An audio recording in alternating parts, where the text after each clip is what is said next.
Hello everyone, Dragoon of PNC here, and I am here bringing you a new Union Arena deck profile video. Today we're going to be looking at Red Demon Slayer, namely the updated version of it from Volume 2. I have enjoyed playing the Volume 1 version of this deck despite it having some consistency issues. With the release of Volume 2, we got more Tanjiros, we got more Inosuke's, we got more Zenitsu's, and the most important part, we have Draw and Search now, which is, thank the heavens, so important for this deck that when I just test played it on release, because I had the entire deck done, at least my first version of this, during release on Friday, and it just played great. And I've made some changes and updates, and I'll probably do another video at a later date with like another version of this, but until then, this is how I have this deck. So let's get into it. For Sumiko, for Inosuke's, for Zenitsu's, I decided to use the zero cost lineup from Volume 1 like this because they all carry the namesake of like the primary raid targets, but they also have the namesakes of the characters that need to be present to activate all the effects. So Tanjiro being the only one that doesn't have a proper get trigger, I wanted to play more of him to avoid missing a raid, but also having access to him for the Inosuke and Zenitsu raid effects. Going into the one cost, for the new color trigger, this card is great.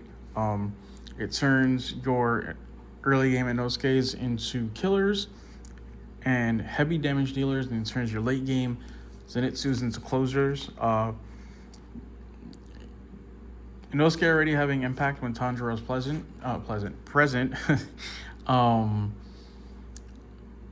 Is great. This gives them damage too. Zenitsu with damage too. This gives it impact. You do have to sideline the character, so it is a one-time use, but being a raid target, being a color trigger that doesn't cost 2 AP, which is great, and being, proper namesake, it helps the deck tremendously.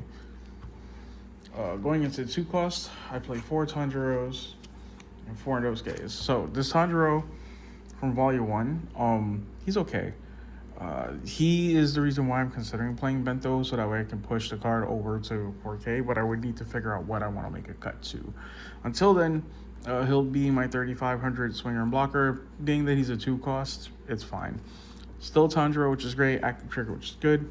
And then this Inosuke. This Inosuke is so good. So on play, if you rated a Tanjiro or Zenitsu that turn, you switch from active. So it's like you get an extra attacker like off rip, which is great, especially in the early games where you might want to like raid a Zenitsu super early, and then he's there, and you're drawing 2 and having 2 attackers ready for 2 APs, which is really nice.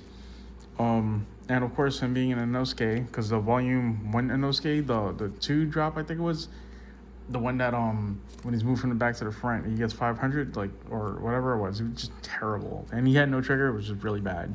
So 2 active triggers, which helps you on the defensive side of the deck too. Going into our 3 costs, I am playing 3 of the Zenitsu's and 3 Inokos. Now, I initially wanted to play 4 Inokos, but I feel like 3 just feels better. You can play him in the front line for early game defense, or if you want to push up early for like offense is great. He has step, and he's also an active trigger, which is really good. And then this 3-drop Zenitsu, funny enough, is probably the best one of all the 3-drop Zenitsus, because if you rated a Tanjiro or an Inosuke, he's a 4K. And, well, actually, no, it's not if you rate it, if a rated one exists. So he's a 4K 3 cost, double energy again. Like, if he had step, this card would have been, like, amazing. Him being a draw trigger saves it a lot, too, because, again, this deck really lacked draw in Volume 1 and search, and now we got a little bit of both. So going into the raids, it's going to be 3 Tanjiros, 4 Inosuke's, and then 4 Zenitsu. Now, initially I was playing 4-4-4, but being that Tanjiro himself doesn't do anything but support this deck, he felt less necessary to put as a 4 up. Like, there might come a time where I revisit that and maybe drop Zenitsu to 3 and play Tanjiro to 4 to get like a more aggressive searching version of the deck. But overall, I just feel like this lineup has worked very well. Zenitsu gets damage too if Tanjiro's in play. And if Inosuke is in play, you draw 2, discard 1. Inosuke gets impact 1 if Tanjiro is in play. If Zenitsu is in play, you untap one of your creatures.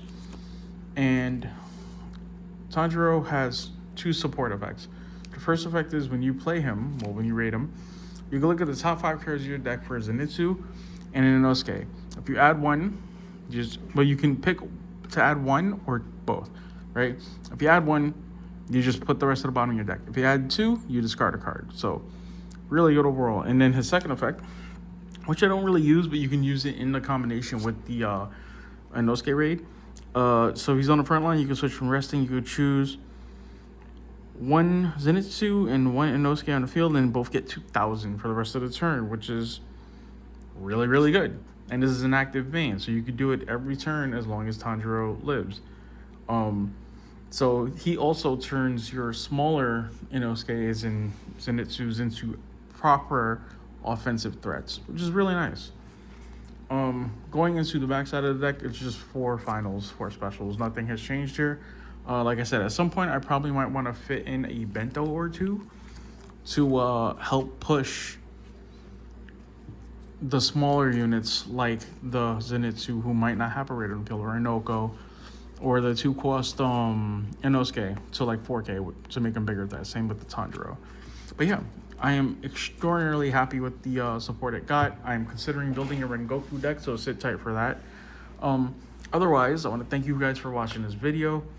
I will be doing a blue Demon Slayer deck at some point. I am playing the Tanjiro and Nezuko variant of it, considering playing, I think her name is Mitsuri in the deck. If I can find the space, I have conceptualized it, but for right now, we'll just do Tanjiro and Nezuko. Whatever the case is, I want to thank you guys for watching my videos. Lots of new traffic coming through, so I hope you guys sit tight, hang around, and just enjoy the content I pull out. Until next time.